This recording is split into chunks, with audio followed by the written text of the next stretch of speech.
who joins us live for more on that. Shiv, have you reached southern Israel to give us the ground situation? Is fighting still on? How are civilians managing and maneuvering through those streets at this point? Nabila, the big focus now is on the ground operation itself.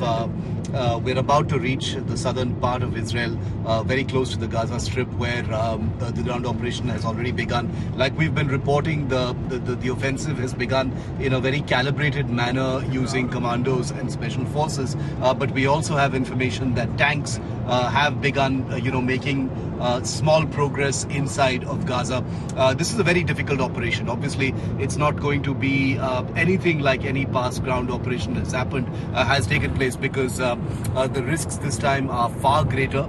We understand it's going to be a phased ground operation, even if it doesn't become a full-scale ground operation or invasion of Gaza. So the first stage, of course, are the airstrikes. We've seen those happen. There were 400 airstrikes that took place yesterday on, on different Hamas targets in northern Gaza. The second phase will be what we're seeing right now, which is, which is very limited strikes by, small bands of special forces, warriors of the Israeli, commando units. We understand, have already gone in. They've also, already been conducting operations behind enemy lines in Gaza. And the third phase is where the real suspense lies. Will there be a full-scale rolling in of tanks and armored personnel carriers? That appears to be really the big question, because at the end of the day, Israel knows that it has already conducted operations of this kind twice before, once in 2009, once in 2014, and it never really resulted in the end of Hamas. Of course, in those two previous occasions, Israel wasn't looking to completely decimate Hamas. It was only looking to, quote unquote, mow the lawn, as it were, cut the grass, which is to take out the leadership and sort of manage the violence coming out of Gaza. This time, however, given the scale of what happened on October the 7th, Israel is committed to completely obliterating Hamas, which means there's no mowing of grass. This is a scorched earth policy. They want to completely finish Hamas as much as possible. And that's the reason why perhaps it's taking time. It's already been 18 days. 18 days is a very long time in any conflict. It would have given Hamas enough time to rearm, recuperate, acquire the resources from other countries, which is something that they do from Iran quite a lot, and be ever more prepared for that ground operation. What Hamas demonstrated on October the 7th is also, a very keen awareness and readiness for Israel. There is no comparison between the strengths of Israel and Hamas.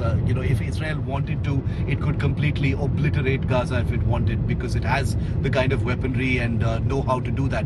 The point is, that is easier said than done, because, if you do that, what happens in a post-conflict scenario? Does Israel really want to be saddled with a post-conflict, governance responsibilities in the Gaza Strip? That's something that's unpalatable for most Israelis, and certainly to the Israeli government. So it doesn't look like that kind of scale, of an attack is really going to happen. But we're still going to have to wait and see how this really plays out. Like I said, it's begun. The suspense now is on what kind of scale it will build up to be. And while you have world leaders descending into Israel, showing solidarity, it appears that there's been talks that sparked off yet again on a two-state solution. That's been a long-standing one, but it's almost been reiterated by Emmanuel Macron himself, though complete solidarity with Israel, standing with Israel, but a solution now to this war is imminent.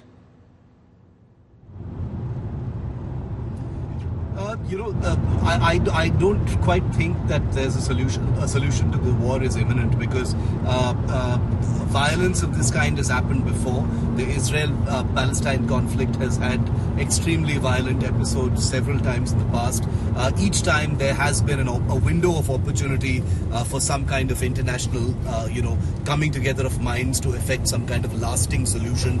India, remember, like many of the other countries, not only condemns terror, as is in the case with Hamas, but shows solidarity with Israel, but also advocates a two-state policy and a solution for the Palestinian right to statehood. So this is a global dilemma, Nabila. It's something that is been on for the better part of 70 years, since the end of World War II.